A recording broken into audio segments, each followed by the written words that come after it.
Olá, estes dias eu estava vendo um programa de TV onde havia um pastor e passou no programa alguns flashes do culto que aquele pastor estava fazendo. E rapidamente eu vi que tinha alguma coisa errada, então procurei acessar pelo nome do pastor a respeito dele. E aí eu tive certeza realmente que ele estava se utilizando de espíritos familiares, que são espíritos adivinhos para falar a respeito das pessoas. Veja que no livro de Atos dos Apóstolos, Paulo teve que expulsar um demônio de adivinhação que estava na vida de uma moça que era escrava. Vamos lá, Atos 16, 16. E aconteceu que, indo nós à oração, nos saiu ao encontro uma jovem que tinha espírito de adivinhação, a qual, adivinhando, dava grande lucro aos seus senhores. Estando seguindo a Paulo e a nós, clamava dizendo: Estes homens que nos anunciam o caminho da salvação são servos do Deus Altíssimo. E isto fez ela por muitos dias, mas Paulo, perturbado, voltou-se e disse ao espírito: Em nome de Jesus Cristo, te mando que saias dela. E na mesma hora saiu.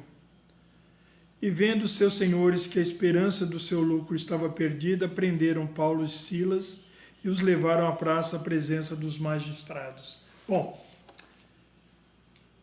há vários anos atrás, na década de 1980, eu trabalhava no centro de São Paulo. E no centro de uma grande metrópole você vê de tudo. Cantores, né, que se apresentam, pessoas que fazem papel em circo, né?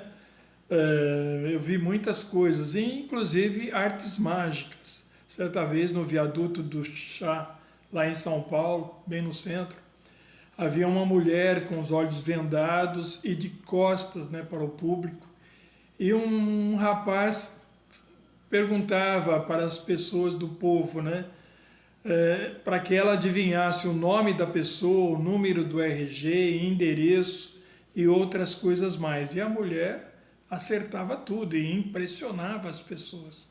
Aí você vai pensar, bom, algumas pessoas estavam combinadas. Não. A questão é que ela realmente adivinhava de todas as pessoas, e aqueles que davam lucro para eles é justamente aqueles que perguntavam, não seria aqueles que haviam combinado.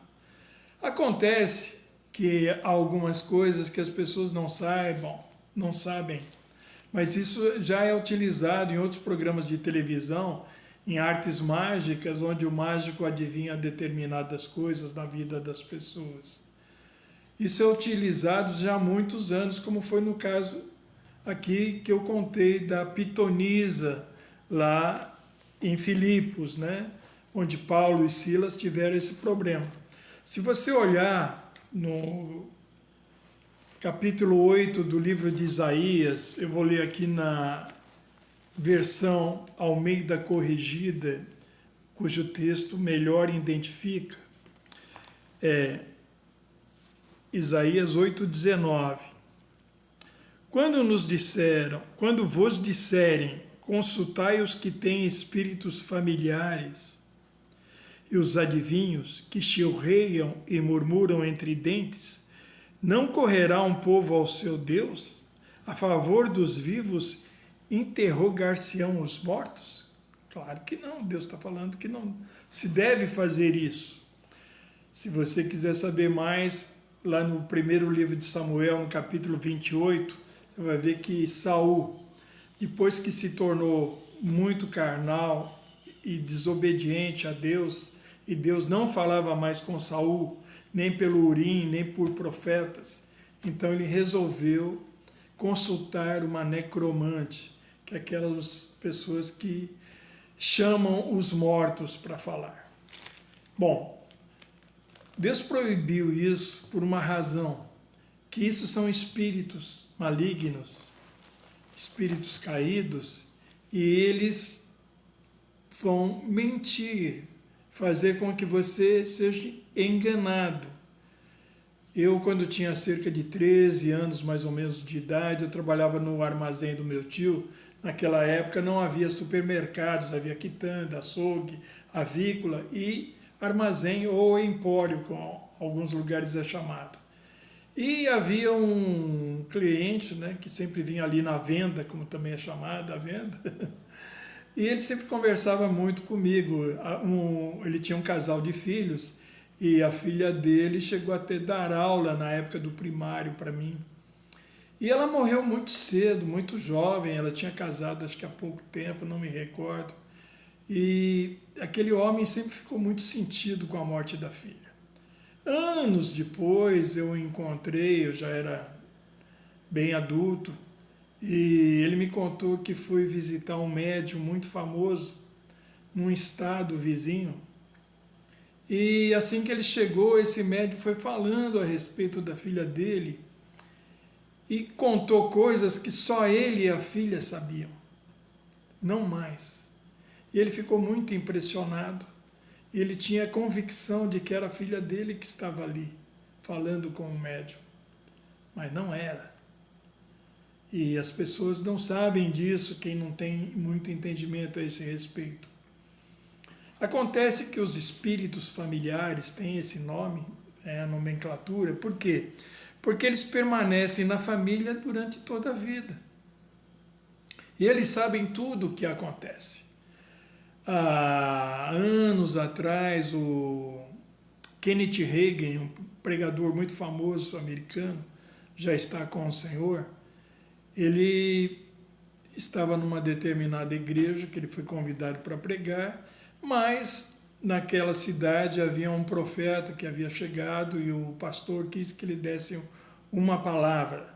E ele começou a falar, né, naquele culto, e começou a falar nome de pessoas, número de documento e tudo mais, e as pessoas ficaram impressionadas com isso.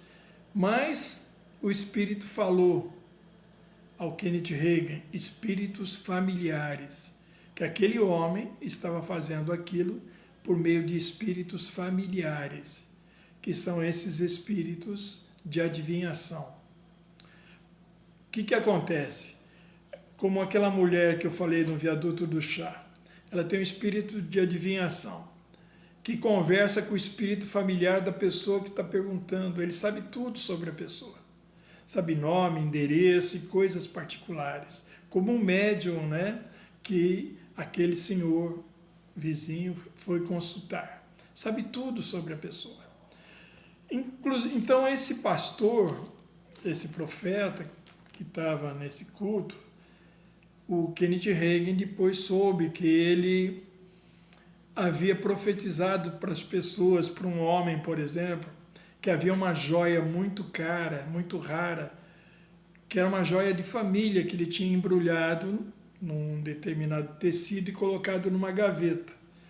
E ele falou assim, o Senhor está me dizendo que aquela joia que você tem reservado naquela gaveta, com aquele pano assim, assim, assim, é para você me dar. E ele ficou impressionado, acreditou e deu aquela joia para aquele homem. E era tudo engano, ele estava se aproveitando das pessoas. Aquele profeta foi no passado usado por Deus. Mas as pessoas não entendem que a profecia, quem regula a profecia é quando o Espírito quer que ele fala, não quando a pessoa quer. Então, determinadas pessoas que foram usadas querem ser atração na situação. Então, o que ela faz? Ela se abre para a carne. E aí, então, espíritos malignos entram na vida da pessoa e acabam colocando nesta situação. Então, eu estou falando desse pastor que eu vi na televisão, ele é um falso pastor e engana multidões com isso. Alguns anos atrás, eu estava falando com um casal, inclusive o homem é um pastor, e ele estava me falando de uma igreja que ele teve em São Paulo, que havia alguém de fora, né, que estava profetizando justamente essas coisas. Ele falava número de RG e nome de pessoas, e eu falei justamente isso, que eram espíritos familiares e que essa pessoa está usando espíritos malignos. É uma pessoa que não tem Deus. Ele está fingindo. Ele está fazendo isso com o intuito de ganhar dinheiro. Eles são enganadores. Então, eu estou aqui alertando para isso, para que vocês não caiam nestas coisas. Ora, o Espírito Santo, se você verificar em João 16, acho que é verso 14,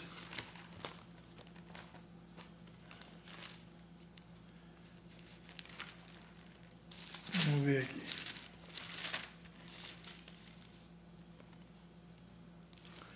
Isso.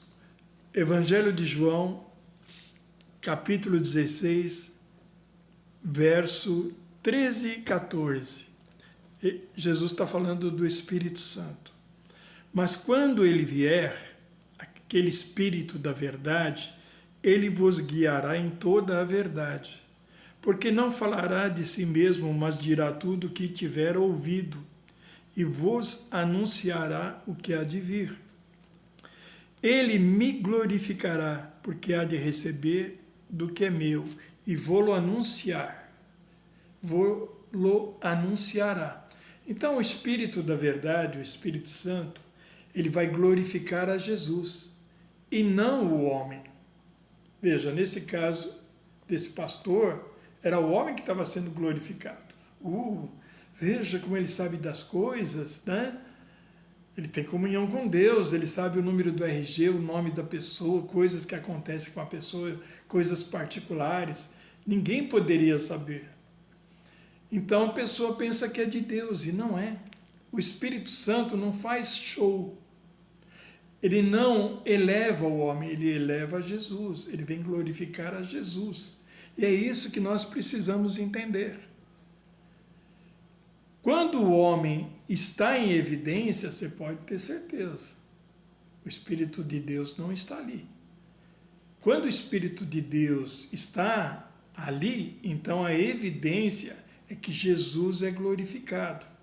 Por isso que lá em 1 Coríntios 12, 3, diz assim, que ninguém pode falar que Jesus é Senhor a não ser pelo Espírito Santo. Só aqueles que têm uma vida com o Senhor em intimidade pode falar que Ele é Senhor. Você pode falar com a boca que Ele é Senhor, mas não com o coração. Só aqueles que têm intimidade com o Senhor. Amém? Por isso, tome muito cuidado. Aprenda a discernir uma pessoa que é de Deus e outra que não é. A pessoa pode ser muito bonitinha, falar muito bem, parecer piedosa, mas isso não quer dizer nada, é só aparência. Você precisa conhecer a palavra de Deus e o significado. Lembre-se sempre, pessoas que vêm para dar show não são de Deus. Quem tem que ser glorificado é Jesus. Geralmente essas pessoas visam fazer com que recebam dinheiro dessas pessoas. Você pode ver que sempre isso está envolvido. O Senhor não está nessas coisas. Então aprenda a discernir aquilo que vem de Deus e aquilo que vem do mundo. Eu acho estranho as pessoas não perceberem isso, porque tantos mágicos já fizeram esse tipo de truques, né, na televisão. Será que ninguém percebeu isso? Que isso não pode ser de Deus? Não glorifica ao Senhor. Tome cuidado com isso. Amém? Até a próxima.